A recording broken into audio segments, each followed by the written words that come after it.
Hello friends, welcome to Brothers Finance and good evening. ಇವತ್ತಿನ market updates ಏನಂದರೆ, Sensex 239 points down ಆಗಿ 81,312 close ಆಗಿದೆ. Nifty 73 points down ಆಗಿ 24,752 close ಆಗಿದೆ.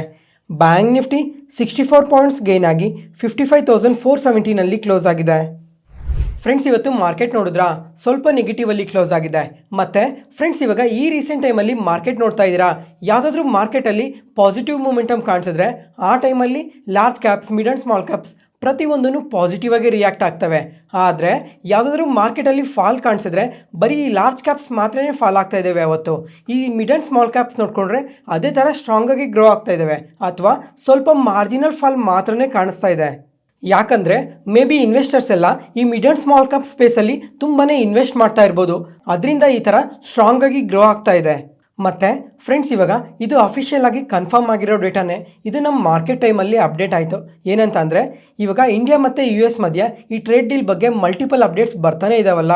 ಇವಾಗ ಈ ಟ್ರೇಡ್ ಡೀಲ್ ಅರ್ಧ ಭಾಗ ಜೂನಲ್ಲಿ ಸೈನ್ ಆಗೋ ಚಾನ್ಸಸ್ ತುಂಬಾ ಜಾಸ್ತಿ ಇದೆ ಅಂತ ಅಫಿಷಿಯಲ್ ಆಗಿ ಕನ್ಫರ್ಮ್ ಮಾಡಿದ್ದಾರೆ. ಮತ್ತು ಈ ಟ್ರೇಡ್ ಡೀಲಲ್ಲಿ ಈ ಫಾರ್ಮಾ ಪ್ರಾಡಕ್ಟ್ಸ್ ರಿಲೇಟೆಡ್ ಆಗಿ ಮತ್ತು ಈ ಸ್ಮಾರ್ಟ್ಫೋನ್ಸ್ ರಿಲೇಟೆಡ್ ಆಗಿ ಟ್ಯಾರಿಫ್ನ ಕಟ್ ಮಾಡೋ ಚಾನ್ಸಸ್ ತುಂಬಾ ಜಾಸ್ತಿ ಇದೆ ಅಂತ ಅಪ್ಡೇಟ್ ಆಗ್ತಾ ಇದೆ. ನೋಡೋಣ ಈ ಟ್ರೇಡ್ ಡೀಲ್ ಬಗ್ಗೆ ಎಲ್ಲ ಯಾವಾಗ ಅಪ್ಡೇಟ್ ಆಗುತ್ತೋ ಅವಾಗ ಕಂಪ್ಲೀಟ್ ಆಗಿ ಇದ್ರ ಬಗ್ಗೆ ಮಾತಾಡ್ಕೊಳ್ಳೋಣ. ಅದಾದ್ಮೇಲೆ ಫ್ರೆಂಡ್ಸ್, ಇವಾಗ ಈ ಲಾಸ್ಟ್ ವೀಕೆಂಡಲ್ಲಿ ನೋಡ್ಕೊಂಡ್ರೆ ಡೊನಾಲ್ಡ್ ಟ್ರಂಪ್ ಅವರು ತುಂಬಾನೇ ಅಗ್ರೆಸಿವ್ ಸ್ಟೇಟ್ಮೆಂಟ್ಸ್ನ ಮಾಡ್ತಾ ಇದ್ರು. ಇವಾಗ ಆಪಲ್ ಮ್ಯಾನುಫ್ಯಾಕ್ಚರಿಂಗ್ ಪ್ಲಾಂಟ್ ಯಾವುದೇ ಕಾರಣಕ್ಕೂ ಇಂಡಿಯಾದಲ್ಲಿ ಓಪನ್ ಆಗಬಾರ್ದು, ಇವಾಗ ಓಪನ್ ಆದರೆ ಅದು US ಅಲ್ಲೇ ಓಪನ್ ಆಗಬೇಕು ಅಂತ ಆಪಲ್ CEO ಅವ್ರಿಗೂ ಸಮೇತ ಹೇಳಿದ್ದಾರೆ. ಮತ್ತು ಈ ಥರ ಮ್ಯಾನುಫ್ಯಾಕ್ಚರಿಂಗ್ ಫೆಸಿಲಿಟಿ ಏನಾದರೂ US ಅಲ್ಲಿ ಓಪನ್ ಆಗಲಿಲ್ಲ ಅಂದರೆ ಈ ಆಪಲ್ ಪ್ರಾಡಕ್ಟ್ಸ್ ಮೇಲೂ ಹೈಯರ್ ಟ್ಯಾರಿಫ್ ಆಗ್ತೀವಿ ಅಂತ ಕೂಡ ಎಲ್ಲ ಸ್ಟೇಟ್ಮೆಂಟ್ಸ್ನ ಮಾಡಿದ್ರು.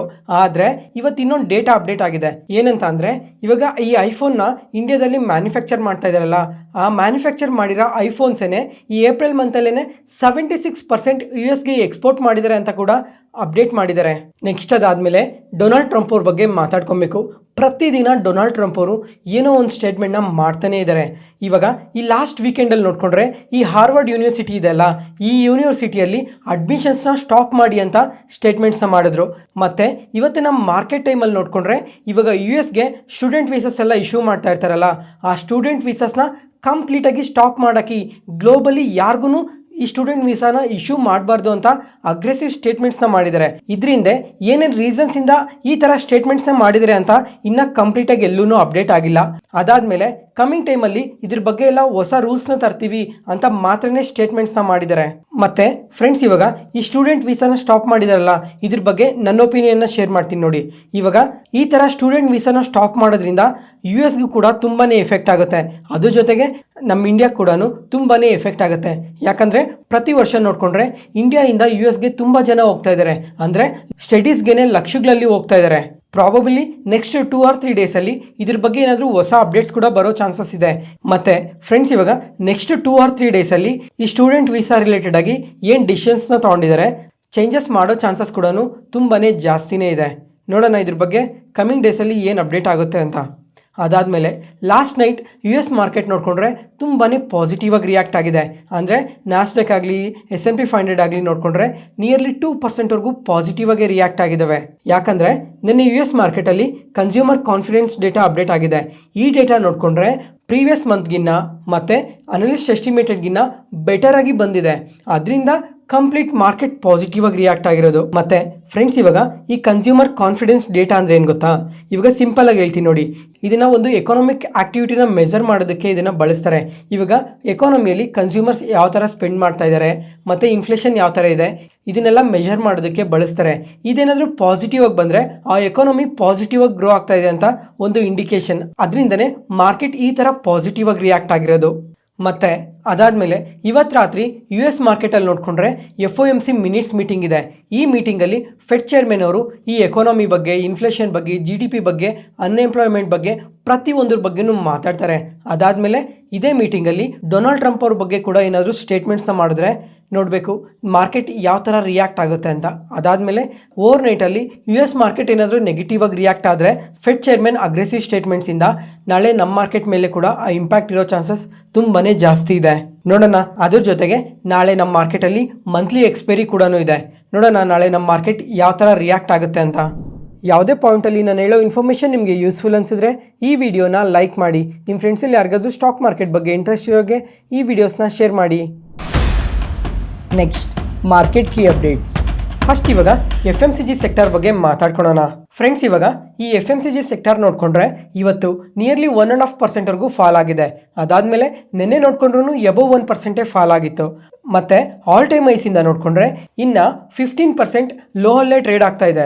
ಲಾಸ್ಟ್ ಸೆಪ್ಟೆಂಬರಲ್ಲಿ ಯಾವಾಗ ಇನ್ಫ್ಲೇಷನ್ ತುಂಬ ಜಾಸ್ತಿ ಬಂತೋ ಆ ಟೈಮಿಂದ ಇವಾಗವರೆಗೂ ನೋಡ್ಕೊಂಡ್ರು ಕಂಟಿನ್ಯೂಸ್ ಆಗಿ ಫಾಲ್ ಆಗ್ತಾನೆ ಬರ್ತಾ ಇದೆ. ಇವಾಗ ರೀಸೆಂಟಾಗಿ ಮಾರ್ಕೆಟ್ ರ್ಯಾಲಿ ಆಯ್ತಲ್ಲ, ಆ ಟೈಮಲ್ಲಿ ಮಾತ್ರ ಸ್ವಲ್ಪ ಪಿಕಪ್ ಆಗಿದೆ.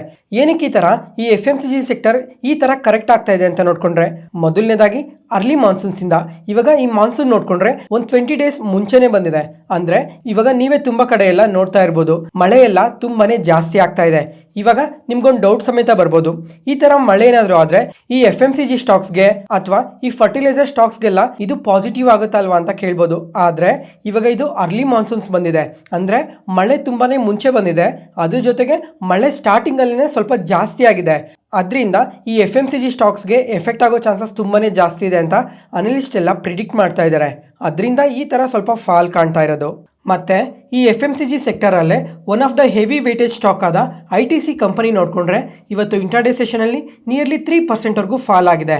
ಯಾಕಂದ್ರೆ ಬ್ರಿಟಿಷ್ ಅಮೆರಿಕನ್ ಟೊಬ್ಯಾಕೋ ಕಂಪನಿ ಇದೆ ಅಲ್ಲ, ಇವರಾದ್ರೆ ಈ ITC ಕಂಪನಿಯಲ್ಲಿ ಕಂಟಿನ್ಯೂಸ್ ಆಗಿ ಸೆಲ್ ಮಾಡ್ತಾನೆ ಬರ್ತಾ ಇದ್ದಾರೆ. ಇವಾಗ ಅರ್ಲಿ 2000s ಅಲ್ಲಿ ನೋಡ್ಕೊಂಡ್ರೆ ಈ ITC ಕಂಪನಿಯಲ್ಲಿ ನಿಯರ್ಲಿ 32% ಸ್ಟೇಕ್ನ ಹೋಲ್ಡ್ ಮಾಡ್ತಾ ಇದ್ರು. ಅವಾಗಿಂದ ನೋಡ್ಕೊಂಡ್ರು ಪ್ರತಿ 5 ಇಯರ್ಸ್ ಅಥವಾ 10 ಇಯರ್ಸ್ಗೆ ಸ್ವಲ್ಪ ಸ್ಟೇಕ್ನ ಕಮ್ಮಿ ಮಾಡ್ಕೊತಾನೆ ಬರ್ತಾ ಇದ್ದಾರೆ. ಇವಾಗ ಲಾಸ್ಟ್ 2 ಇಯರ್ಸ್ ಅಲ್ಲಿ ನೋಡ್ಕೊಂಡ್ರೆ ಮಲ್ಟಿಪಲ್ ಟೈಮ್ಸ್ ಅಲ್ಲಿ ಈ ಕಂಪನಿಯಲ್ಲಿ ಸ್ಟೇಕ್ನ ಸೆಲ್ ಮಾಡ್ಕೊಂಡಿದ್ದಾರೆ. ಅದರಿಂದ ಇವತ್ತು ಸಹ 2.57% ಸ್ಟೇಕ್ನ ಸೆಲ್ ಮಾಡಿದ್ದಾರೆ ಬ್ಲಾಕ್ ಡೀಲ್ ಅಲ್ಲಿ. ಅದರಿಂದ ಇವತ್ತು ಸ್ವಲ್ಪ ನೆಗೆಟಿವ್ ಆಗಿ ರಿಯಾಕ್ಟ್ ಆಗಿರೋದು. ಮತ್ತೆ ಈ ಬ್ರಿಟಿಷ್ ಅಮೆರಿಕನ್ ಟೊಬ್ಯಾಕೋ ಕಂಪನಿಯವರು ಕಂಟಿನ್ಯೂಸ್ ಆಗಿ ಸ್ಟೇಕ್ನ ಸೆಲ್ ಮಾಡ್ತಾ ಇದ್ದಾರೆ ಅಂತ ನೆಗೆಟಿವ್ ಆಗಿ ಏನು ತಗೊಳಕ್ ಹೋಗ್ಬೇಡಿ. ಯಾಕಂದ್ರೆ ಇವಾಗ ಇವ್ರು ಸೆಲ್ ಮಾಡೋದ್ರಿಂದ ಕಂಪನಿ ಫಂಡಮೆಂಟಲ್ಸ್ ಆಗಲಿ ಅಥವಾ ಈ ಕಂಪನಿಯಲ್ಲಿ ಏನೋ ಚೇಂಜಸ್ ಏನು ನಡೀತಾ ಇಲ್ಲ. ಇವಾಗ ಬಿಸ್ನೆಸ್ ಪ್ರಕಾರ ನೋಡ್ಕೊಂಡ್ರು ಕಾನ್ಸ್ಟೆಂಟ್ ಆಗಿ ಗ್ರೋ ಆಗ್ತಾನೆ ಇದ್ದಾರೆ. ಜೊತೆಗೆ ಕಂಟಿನ್ಯೂಸ್ ಆಗಿ ಅಕ್ವಿಸಿಷನ್ ಕೂಡ ಮಾಡ್ತಾನೆ ಇದ್ದಾರೆ. ಅದ್ರ ಜೊತೆಗೆ ಬಿಸ್ನೆಸ್ ಅಲ್ಲಿ ನೋಡ್ಕೊಂಡ್ರು ಒಳ್ಳೆ ಗ್ರೋತ್ ನ ಪೋಸ್ಟ್ ಮಾಡಿದ್ದಾರೆ. ಇವಾಗ ರೀಸೆಂಟ್ ಆಗಿ ITC ಕಂಪನಿ ರಿಸಲ್ಟ್ಸ್ ನ ಪೋಸ್ಟ್ ಮಾಡಿದ್ರಲ್ಲ, ಆ ಟೈಮಲ್ಲಿ ನೋಡ್ಕೊಂಡ್ರು ಪ್ರತಿಯೊಂದು ಸೆಗ್ಮೆಂಟ್ ವೈಸ್ ಅನ್ನು ಮಾತಾಡ್ಕೊಂಡಿದ್ವಿ. ಅದಕ್ಕೋಸ್ಕರ ಬಿಸ್ನೆಸ್ ಪ್ರಕಾರ ಯಾವುದೇ ಥರ ಚೇಂಜಸ್ ಇಲ್ಲ, ಜಸ್ಟ್ ಸ್ಟೇಕ್ನ ಸೆಲ್ ಮಾಡ್ತಾ ಇದ್ದಾರೆ ಅಷ್ಟೇ, ಸ್ವಲ್ಪ ರೀಸನ್ಸ್ ಇಂದ. ನೆಕ್ಸ್ಟ್ ಅದಾದಮೇಲೆ PG ಎಲೆಕ್ಟ್ರೋಪ್ಲಾಸ್ಟ್ ಈ ಕಂಪನಿ ಬಗ್ಗೆ ಆದರೆ ಲಾಸ್ಟ್ 2 ಡೇಸನ್ನು ಮಾತಾಡ್ಕೊಂಡಿದ್ವಿ. ಫಸ್ಟ್ ಡೇ ನೋಡಿಕೊಂಡ್ರೆ ಬೆಟರ್ ಕ್ವಾರ್ಟರ್ಲಿ ರಿಸಲ್ಟ್ಸಿಂದ ನಿಯರ್ಲಿ 11%ವರೆಗೂ ಪಾಸಿಟಿವ್ ಆಗಿ ರಿಯಾಕ್ಟ್ ಆಯಿತು. ಅದಾದಮೇಲೆ ಸೆಕೆಂಡ್ ಡೇ ನೋಡಿಕೊಂಡ್ರೆ ನಿನ್ನೆ ಪ್ರೊಮೋಟರ್ ಅವರು 5% ಸ್ಟೇಕ್ನ ಸೆಲ್ ಮಾಡ್ತೀವಿ ಅಂತ ಅಪ್ಡೇಟ್ ಮಾಡಿದ್ರು. ಅವಾಗ ನೋಡಿದ್ರೆ ನಿಯರ್ಲಿ 8%ವರೆಗೂ ಫಾಲ್ ಆಯಿತು. ಮತ್ತು ಇವತ್ತು ನೋಡಿಕೊಂಡ್ರೆ ನಿಯರ್ಲಿ 4%ವರೆಗೂ ಪಾಸಿಟಿವ್ ಆಗಿ ರಿಯಾಕ್ಟ್ ಆಗಿದೆ. ಯಾಕಂದರೆ ನಿನ್ನೆ ಬ್ಲಾಕ್ ಡೀಲಲ್ಲಿ ನೋಡಿಕೊಂಡ್ರೆ ಇಬ್ಬರು ಇನ್ಸ್ಟಿಟ್ಯೂಷನಲ್ ಪ್ಲೇಯರ್ಸ್ ಪಾರ್ಟಿಸಿಪೇಟ್ ಮಾಡಿ ಸ್ಟೇಕ್ನ ಬೈ ಮಾಡಿದ್ದಾರೆ. ಯಾರ್ಯಾರು ಅಂತ ನೋಡಿಕೊಂಡ್ರೆ ಮೊದಲನೇದಾಗಿ ಗೌರ್ಮೆಂಟ್ ಆಫ್ ಸಿಂಗಾಪುರ್ ಇವ್ರು ನೋಡಿಕೊಂಡ್ರೆ 38 lakh ಶೇರ್ಸ್ನ ಬೈ ಮಾಡಿದ್ದಾರೆ. ಅದಾದಮೇಲೆ ಮೋತಿಲಾಲ್ ಓಸ್ವಾಲ್ ಮ್ಯೂಚುವಲ್ ಫಂಡ್ಸ್ ಅವ್ರು ನೋಡಿಕೊಂಡ್ರೆ 15 lakh ಶೇರ್ಸ್ನ ಬೈ ಮಾಡಿದ್ದಾರೆ. ಅದರಿಂದನೇ ಇವತ್ತು ಈ ಥರ ಪಾಸಿಟಿವ್ ಆಗಿ ರಿಯಾಕ್ಟ್ ಆಗಿರೋದು. ಯಾವ ಥರ ಅಂತ ನೋಡಿಕೊಂಡ್ರೆ ಇವಾಗ ಪ್ರೊಮೋಟರ್ ಸ್ಟೇಕ್ನ ಸೆಲ್ ಮಾಡಿದ್ರೆ ಯಾವುದೇ ಕಂಪನಿಯಲ್ಲಾದ್ರೂ ಸ್ವಲ್ಪ ವೀಕ್ನೆಸ್ ಕಾಣ್ತಾ ಇರ್ಬೋದು ಅಥವಾ ಬೇರೆ ಏನಾದರೂ ರೀಸನ್ಸಿಂದ ಈ ಥರ ಸ್ಟೇಕ್ನ ಸೆಲ್ ಮಾಡಿರ್ತಾರೆ. ಆದರೆ ಇವಾಗ ಈ ಥರ ಇನ್ಸ್ಟಿಟ್ಯೂಷನಲ್ ಪ್ಲೇಯರ್ಸ್ ಬೈ ಮಾಡಿದ್ರೆ ಅದೊಂದು ಪಾಸಿಟಿವ್ ಸೈನ್ ಆಗುತ್ತೆ. ಯಾಕಂದರೆ ಇವರು ಈ ಥರ ಬಿಗ್ ಪ್ಲೇಯರ್ಸೇ ಬೈ ಮಾಡ್ತಾ ಇದ್ದಾರೆ ಅಂದರೆ ಕಮ್ಮಿಂಗ್ ಟೈಮಲ್ಲಿ ಏನಾದರೂ ಸ್ವಲ್ಪ ಪಾಸಿಟಿವ್ ಮೂಮೆಂಟಮ್ ಕಾಣ್ಬೋದು ಅಂತ ಈ ಥರ ಸ್ಟ್ರಾಂಗ್ ವಾಲ್ಯೂಮ್ ಬೈಯಿಂಗ್ಸಿಂದ ಇವತ್ತು ಸಹ ಪಾಸಿಟಿವ್ ಆಗಿ ರಿಯಾಕ್ಟ್ ಆಗಿರೋದು. ನೆಕ್ಸ್ಟ್ ಅದಾದಮೇಲೆ ಡಿಫೆನ್ಸ್ ಸೆಕ್ಟರ್ ಬಗ್ಗೆ ಮಾತಾಡ್ಕೊಳ್ಳೋಣ. ಡಿಫೆನ್ಸ್ ಸೆಕ್ಟರ್ ಬಗ್ಗೆ ಎಲ್ಲ ತುಂಬಾ ಇಂಟ್ರೆಸ್ಟಿಂಗ್ ಅಪ್ಡೇಟ್ಸ್ ಬಂದಿದ್ದಾವೆ ಇವಾಗ. ಮತ್ತು ಡಿಫೆನ್ಸ್ ಸೆಕ್ಟರ್ ನೋಡಿಕೊಂಡ್ರೆ ಫೆಬ್ರವರಿ ಮಂತ್ ಲೋ ಇಂದ ಎಬೋವ್ 50% ರ್ಯಾಲಿ ಆಗಿದೆ. ಅದಾದಮೇಲೆ ಇಂಡಿವಿಜುವಲ್ ಸ್ಟಾಕ್ಸ್ ಪ್ರಕಾರ ನೋಡ್ಕೊಂಡ್ರು ತುಂಬಾ ಸ್ಟಾಕ್ಸ್ ಎಲ್ಲ ಎಬೋವ್ 50 to 60% ರ್ಯಾಲಿ ಆಗಿದೆ. ಫ್ರೆಂಡ್ಸ್, ಇವಾಗ ನೀವು ಯಾರಾದರೂ ಈ ಡಿಫೆನ್ಸ್ ಸೆಕ್ಟರ್ ರ್ಯಾಲಿಗಿನ್ನ ಮುಂಚೆನೆ ಡಿಫೆನ್ಸ್ ಕಂಪನೀಸಲ್ಲಾಗಲಿ ಡಿಫೆನ್ಸ್ ಇಂಡೆಕ್ಸಲ್ಲಾದರೂ ಇನ್ವೆಸ್ಟ್ ಮಾಡಿದರೆ ಒಂದ್ಸಲ ಕಮೆಂಟ್ ಸೆಕ್ಷನಲ್ಲಿ ಕಮೆಂಟ್ ಮಾಡಿ. ಇವಾಗ ನೀವು ಎಷ್ಟು ಗೇನ್ಸಲ್ಲಿದ್ದೀರಾ ಅಥವಾ ಪ್ರಾಫಿಟ್ಸಲ್ಲಿದ್ದೀರಾ ಅಂತ ಪ್ರತಿಯೊಬ್ಬರಿಗೂ ಗೊತ್ತಾಗುತ್ತೆ. ಮತ್ತೆ ಇವಾಗ ನೋಡ್ಕೊಂಡ್ರೆ ಈ ಡಿಫೆನ್ಸ್ ಸೆಕ್ಟರ್ ಮಾರ್ಕೆಟ್ ಕ್ಯಾಪ್ ಆದರೆ ಆಲ್ ಟೈಮ್ ಐಸಲ್ಲಿದೆ. ಫ್ರೆಂಡ್ಸ್, ಇವಾಗ ಒಂದ್ಸಲ ಈ ಇಮೇಜ್ನ ಕ್ಲಿಯರ್ ಆಗಿ ನೋಡಿ. ಲಾಸ್ಟ್ ಇಯರ್ 2024 ಜುಲೈಯಲ್ಲಿ ನೋಡ್ಕೊಂಡ್ರೆ ಈ ಡಿಫೆನ್ಸ್ ಸೆಕ್ಟರ್ ಮಾರ್ಕೆಟ್ ಕ್ಯಾಪ್ ಬಂದು 10 lakh crores ಇತ್ತು. ಅದಾದಮೇಲೆ ಡಿಫೆನ್ಸ್ ಸೆಕ್ಟರಲ್ಲಿ ಕಂಟಿನ್ಯೂಸ್ ಆಗಿ ಸೆಲ್ಲಿಂಗ್ ಪ್ರೆಷರ್ನ ನೋಡ್ತಾ ಬಂದ್ವಿ. ಅವಾಗ ನೋಡ್ಕೊಂಡ್ರು ಮಾರ್ಕೆಟ್ ಕ್ಯಾಪ್ ಕಂಟಿನ್ಯೂಸ್ ಆಗಿ ಡೌನ್ ಆಗ್ತಾನೆ ಬಂತು. ಲಾಸ್ಟ್ 1 year ಇಂದ ಕಂಪ್ಲೀಟ್ ಲೋಸ್ ಯಾವಾಗ ನೋಡಿದ್ವಿ ಅಂದರೆ ಮಾರ್ಚ್ 2025 ಈ ಟೈಮಲ್ಲಿ ನೋಡಿಕೊಂಡ್ರೆ ಡಿಫೆನ್ಸ್ ಸೆಕ್ಟರಲ್ಲಿ ಬರೀ 6,95,000 crores ಮಾತ್ರನೇ ಇದ್ದಿದ್ದು. ಮತ್ತು ಈ ಲಾಸ್ಟ್ 3 ಮಂತ್ಸಲ್ಲಿ ನೋಡಿಕೊಂಡ್ರೆ ಕಂಪ್ಲೀಟಾಗಿ ರ್ಯಾಲಿ ಆಗೋಗಿದೆ. ಕಂಪ್ಲೀಟಾಗಿ ಮಾರ್ಕೆಟ್ ಕ್ಯಾಪ್ ತುಂಬಾ ಇನ್ಕ್ರೀಸ್ ಆಗೋಗಿದೆ. ಇವಾಗ ಪ್ರೆಸೆಂಟ್ ನೋಡಿಕೊಂಡ್ರೆ 11,23,000 crores ಮಾರ್ಕೆಟ್ ಕ್ಯಾಪ್ನ ಹೋಲ್ಡ್ ಮಾಡ್ತಾ ಇದೆ. ಅಂದರೆ ಸಿಂಪಲ್ ಆಗಿ ಹೇಳಬೇಕು ಅಂದರೆ ಇವಾಗ ಲಾಸ್ಟ್ 3 ಮಂತ್ಸಲ್ಲೇ ಈ ಡಿಫೆನ್ಸ್ ಸೆಕ್ಟರ್ ಒಳಗಡೆ 4,000 ಕೋಟಿ ಇನ್ವೆಸ್ಟ್ ಮಾಡಿದ್ದಾರೆ ನಮ್ಮ ಇನ್ವೆಸ್ಟರ್ಸ್ ಎಲ್ಲ. ಅದಕ್ಕೋಸ್ಕರನೇ ಕೇಳಿದ್ದು ನೀವು ಯಾರಾದರೂ ಈ ಟೈಮಲ್ಲಿ ಡಿಫೆನ್ಸ್ ಸೆಕ್ಟರಲ್ಲಿ ಇನ್ವೆಸ್ಟ್ ಮಾಡಿದ್ದೀರಾ ಅಂತ. ಮತ್ತೆ ಇವಾಗ ಇಷ್ಟು ರ್ಯಾಲಿ ಆಗಿದೆಲ್ಲ ಇದರಿಂದ ಏನೇನು ರೀಸನ್ಸ್ ಇದ್ದಾವೆ ಅಂತ ತುಂಬ ಸಲನೇ ಮಾತಾಡ್ಕೊಂಡಿದ್ವಿ. ಅದಕ್ಕೋಸ್ಕರ ಇವಾಗ ಪ್ರತಿಯೊಂದನ್ನು ಎಕ್ಸ್ಪ್ಲೈನ್ ಮಾಡ್ತಿಲ್ಲ. ಅದಾದಮೇಲೆ ಇವಾಗ ರೀಸೆಂಟಾಗಿ ನೋಡಿಕೊಂಡ್ರೆ ನಮ್ಮ ಪ್ರೈಮ್ ಮಿನಿಸ್ಟರ್ ಆದ ನರೇಂದ್ರ ಮೋದಿ ಅವರು make in India defence equipments initiative ಇಂದ ಕೂಡ ತುಂಬಾ ರ್ಯಾಲಿ ಆಗಿದೆ. ಅದಾದಮೇಲೆ ನಮ್ಮ ಡಿಫೆನ್ಸ್ ಮಿನಿಸ್ಟರ್ ಆದ ರಾಜನಾಥ್ ಸಿಂಗ್ ಅವ್ರು ನೋಡಿಕೊಂಡ್ರೆ ಇವಾಗ 5th generation advance medium combat ಏರ್ಕ್ರಾಫ್ಟ್ನ ಮ್ಯಾನುಫ್ಯಾಕ್ಚರ್ ಮಾಡೋದಕ್ಕೂ ಕೂಡ ಅಪ್ರೂವ್ ಮಾಡಿದ್ದಾರೆ. ಈ ಮ್ಯಾನುಫ್ಯಾಕ್ಚರಿಂಗಲ್ಲಿ ನೋಡಿಕೊಂಡ್ರೆ ಪಬ್ಲಿಕ್ ಮತ್ತು ಪ್ರೈವೇಟ್ ಕಂಪನಿ ಇಬ್ಬರು ಸೇರಿಕೊಂಡು ಈ ಏರ್ಕ್ರಾಫ್ಟ್ನ ಮ್ಯಾನುಫ್ಯಾಕ್ಚರ್ ಮಾಡಬೇಕು ಅಂತ ಕೂಡ ಮೆನ್ಷನ್ ಮಾಡಿದ್ದಾರೆ. ಅದಾದಮೇಲೆ ಇವಾಗ ರೀಸೆಂಟಾಗಿ ಬ್ರಹ್ಮೋಸ್ ಮಿಸೈಲ್ಸ್ ಬಗ್ಗೆ ಮಾತಾಡ್ಕೊಂಡ್ವಲ್ವಾ, ಈ ಮಿಸೈಲ್ ಬಗ್ಗೆ ಕೂಡ ತುಂಬಾ ಒಳ್ಳೆ ಅಪ್ಡೇಟ್ಸ್ ಕೂಡ ಬರ್ತಾ ಇದ್ದಾವೆ. ನೆಕ್ಸ್ಟ್ ಅದಾದಮೇಲೆ ನಿನ್ನೆ ನಮ್ಮ ಮಾರ್ಕೆಟ್ ಕ್ಲೋಸ್ ಆದಮೇಲೆ ಈ ಅಪ್ಡೇಟ್ ಬಂತು. ಇವಾಗ ಇಂಡಿಯಾದವ್ರು ನೋಡಿಕೊಂಡ್ರೆ ಒಂದು ಫ್ರೆಂಚ್ ಕಂಪನಿಯಾದ ಸಾಫ್ರನ್ ಏರೋಸ್ಪೇಸ್ ಅನ್ನೋ ಕಂಪನಿ ಜೊತೆ ಪಾರ್ಟ್ನರ್ಶಿಪ್ ಆಗೋದಕ್ಕೆ ಯೋಚನೆ ಮಾಡ್ತಾ ಇದ್ದಾರೆ ಅಂತ ಅಪ್ಡೇಟ್ ಆಗಿದೆ. ಏನಕ್ಕೆ ಅಂತ ನೋಡಿಕೊಂಡ್ರೆ ಈ 2nd ಜನರೇಷನ್ ತೇಜಸ್ ಏರ್ಕ್ರಾಫ್ಟ್ ಇದೆ ಅಲ್ಲ, ಆ ತೇಜಸ್ ಏರ್ಕ್ರಾಫ್ಟ್ನ ಇಂಜಿನ್ಸ್ನ ಮ್ಯಾನುಫ್ಯಾಕ್ಚರ್ ಮಾಡೋದಕ್ಕೆ ಅಂತ ಕೂಡ ಮೆನ್ಷನ್ ಮಾಡಿದ್ದಾರೆ. ಫ್ರೆಂಡ್ಸ್, ಇವಾಗ 1st ಜನರೇಷನ್ ತೇಜಸ್ ಏರ್ಕ್ರಾಫ್ಟ್ ಬಗ್ಗೆ ಮಲ್ಟಿಪಲ್ ಟೈಮ್ಸೇ ಮಾತಾಡ್ಕೊಂಡಿದ್ವಿ. ಅವಾಗ ನೋಡ್ಕೊಂಡ್ರು HAL ಕಂಪನಿ ಮತ್ತು ಜನರಲ್ ಎಲೆಕ್ಟ್ರಾನಿಕ್ಸ್ ಈ 2 ಕಂಪನಿ ಸೇರಿ ಅವಾಗ ಮ್ಯಾನುಫ್ಯಾಕ್ಚರ್ ಮಾಡಿದ್ರು. ಅದಾದಮೇಲೆ ಇವಾಗ ನೋಡಿಕೊಂಡ್ರೆ ಒಂದು ಫ್ರೆಂಚ್ ಕಂಪನಿ ಜೊತೆ ಪಾರ್ಟ್ನರ್ಶಿಪ್ ಆಗೋದಕ್ಕೆ ನೋಡ್ತಾ ಇದ್ದಾರೆ. ಲಾಸ್ಟ್ ಟೈಮ್ ರ್ಯಾಲಿ ಆಯ್ತಲ್ಲ, ಆ ಟೈಮಲ್ಲಿ ನೋಡಿಕೊಂಡ್ರೆ ಇದೇ ಏರ್ಕ್ರಾಫ್ಟ್ ರೀಸನ್ನಿಂದನೇ ಅವಾಗ ಮಲ್ಟಿಪಲ್ ಟೈಮ್ಸೇ HAL ಕಂಪನಿ ರ್ಯಾಲಿ ಆಯಿತು. ಅದಾದಮೇಲೆ ಇವಾಗ ಈ ಕಂಪನಿ ಜೊತೆ ಕೂಡ ಏನಾದರೂ ಪಾರ್ಟ್ನರ್ಶಿಪ್ ಮಾಡಿಕೊಂಡು ಮ್ಯಾನುಫ್ಯಾಕ್ಚರ್ ಮಾಡ್ತಾರಾ ಅಂತ. ಇದರಿಂದ ಕೂಡ HALಗೆ ತುಂಬಾ ಪಾಸಿಟಿವ್ ಆಗೋ ಚಾನ್ಸಸ್ ಜಾಸ್ತಿನೇ ಇದೆ. ನೋಡೋಣ ಇದ್ರ ಬಗ್ಗೆ ಎಲ್ಲ ಯಾವಾಗ ಅಪ್ಡೇಟ್ಸ್ ಬರುತ್ತೆ ಅಂತ. ನೆಕ್ಸ್ಟ್ ಅದಾದಮೇಲೆ ಇವತ್ತು ನಮ್ಮ ಮಾರ್ಕೆಟ್ ಟೈಮಲ್ಲಿ ನೋಡಿಕೊಂಡ್ರೆ ಅಪೋಲೋ ಮೈಕ್ರೋ ಸಿಸ್ಟಮ್ ಕಂಪನಿ ನೋಡಿದ್ರಾ, ಇಂಟ್ರಾಡೇ ಸೆಷನಲ್ಲಿ ನಿಯರ್ಲಿ 15% ರ್ಯಾಲಿ ಆಗಿದೆ. ಯಾಕಂತ ಅಂದರೆ ಈ ಕಂಪನಿಗೆ ಇವತ್ತೊಂದು ಇಂಟರ್ನ್ಯಾಷನಲ್ ಆರ್ಡರ್ ಬಂದಿದೆ ಅಂತ ಎಕ್ಸ್ಚೇಂಜ್ ಫೈಲಿಂಗಲ್ಲಿ ಅಪ್ಡೇಟ್ ಮಾಡಿದ್ದಾರೆ. ಈ ಆರ್ಡರ್ ಏನಕ್ಕೆ ಅಂತ ನೋಡಿಕೊಂಡ್ರೆ ಈ ಮಿಸೈಲ್ಸಲ್ಲಿ ಬಳಸೋ ಕ್ರಿಟಿಕಲ್ ಕಾಂಪೋನೆಂಟ್ಸ್ನ ಮ್ಯಾನುಫ್ಯಾಕ್ಚರ್ ಮಾಡಿ ಸಪ್ಲೈ ಮಾಡಬೇಕು ಅಂತ ಕೂಡ ಮೆನ್ಷನ್ ಮಾಡಿದ್ದಾರೆ. ಈ ಆರ್ಡರ್ ಬಂದಿರೋ ಕಾರಣದಿಂದನೇ ಇವತ್ತು ಈ ಥರ ರ್ಯಾಲಿ ಆಗಿರೋದು. ನೆಕ್ಸ್ಟ್ ಅದಾದಮೇಲೆ ಫ್ರೆಂಡ್ಸ್, ಇವತ್ತು ಮನಿ ಕಂಟ್ರೋಲಲ್ಲಿ ಒಂದು ಇಂಟ್ರೆಸ್ಟಿಂಗ್ ಡೇಟಾ ಅಪ್ಡೇಟ್ ಆಗಿದೆ. ಈ ಡೇಟಾ ಪ್ರಕಾರ ಏನು ಹೇಳ್ತಾ ಇದ್ದಾರೆ ಅಂತ ಅಂದರೆ ಇವಾಗ ಈ ರೀಸೆಂಟ್ ಮಾರ್ಕೆಟ್ ರ್ಯಾಲಿ ಏನಿದೆ, ಈ ಮಾರ್ಕೆಟ್ ರ್ಯಾಲಿಯಲ್ಲಿ ರಿಟೇಲ್ ಇನ್ವೆಸ್ಟರ್ಸ್ ಏನು ಇನ್ವೆಸ್ಟ್ ಮಾಡಿದ್ದಾರೆ, ಈ ರಿಟೇಲ್ ಇನ್ವೆಸ್ಟರ್ಸ್ ಎಲ್ಲ ತುಂಬಾನೇ ಎಕ್ಸಿಟ್ ಆಗ್ತಾ ಇದ್ದಾರೆ ಅಂತ ಮೆನ್ಷನ್ ಮಾಡಿದ್ದಾರೆ. ಫ್ರೆಂಡ್ಸ್, ಇವಾಗ ಒಂದ್ಸಲ ಇಮೇಜ್ನ ಕ್ಲಿಯರ್ ಆಗಿ ನೋಡಿ. ಇವಾಗ ಈ ಡೇಟಾ ಪ್ರಕಾರ ನೋಡಿಕೊಂಡ್ರೆ January 2024 ನೋಡಿಕೊಂಡ್ರೆ ರಿಟೇಲ್ ಇನ್ವೆಸ್ಟರ್ಸ್ ನಮ್ಮ ಮಾರ್ಕೆಟಲ್ಲಿ ತುಂಬಾನೇ ಇನ್ವೆಸ್ಟ್ ಮಾಡ್ತಾ ಇದ್ದಾರೆ. ಅದಾದಮೇಲೆ ಆ ಇನ್ವೆಸ್ಟ್ಮೆಂಟ್ಸ್ ಏನಿದೆ ಪ್ರತಿ ಮಂತೂ ಇನ್ಕ್ರೀಸ್ ಆಗ್ತಾನೆ ಬರ್ತಾ ಇತ್ತು. ಇವಾಗ ಲಾಸ್ಟ್ ಟೈಮ್ ನಮ್ಮ ಮಾರ್ಕೆಟಲ್ಲಿ ಯಾವಾಗ ಕರೆಕ್ಷನ್ ಶುರು ಆಯ್ತು ಹೇಳಿ, ಲಾಸ್ಟ್ ಇಯರ್ 2024 ಅಕ್ಟೋಬರ್ ಆ ಟೈಮಲ್ಲಿ ನಮ್ಮ ಮಾರ್ಕೆಟಲ್ಲಿ ಕರೆಕ್ಷನ್ ಶುರು ಆಯಿತು. ಅವಾಗಿಂದ ನೋಡ್ಕೊಂಡ್ರು ರಿಟೇಲ್ ಇನ್ವೆಸ್ಟರ್ಸ್ ಆವರೇಜ್ ಮಾಡ್ಕೊಂತಾನೆ ಬರ್ತಾ ಇದ್ದಾರೆ ಅಂತ ಕ್ಲಿಯರ್ ಆಗಿ ಗೊತ್ತಾಗುತ್ತೆ. ಇವಾಗ ಅಕ್ಟೋಬರಲ್ಲಿ ಕರೆಕ್ಷನ್ ಶುರು ಆಯಿತು. ಆ ಟೈಮಲ್ಲಿ ನೋಡಿಕೊಂಡ್ರೆ ಮಾರ್ಕೆಟಲ್ಲಿ ಇನ್ನೂ ತುಂಬಾನೇ ಇನ್ವೆಸ್ಟ್ ಮಾಡಿದ್ದಾರೆ. ನಿಯರ್ಲಿ ಎಬೋ 25,000 crores ವರ್ಗು ಮಾರ್ಕೆಟಲ್ಲಿ ಇನ್ವೆಸ್ಟ್ ಮಾಡಿದ್ದಾರೆ. ಅದಾದಮೇಲೆ ನವೆಂಬರಲ್ಲಿ ನೋಡ್ಕೊಂಡ್ರು ಮಾರ್ಕೆಟ್ ಎಷ್ಟೇ ಕರೆಕ್ಟ್ ಆದ್ರೂ ಎಬೋ 10,000 ಕೋಟಿಗಿನ್ನ ಇನ್ವೆಸ್ಟ್ ಮಾಡಿದ್ದಾರೆ.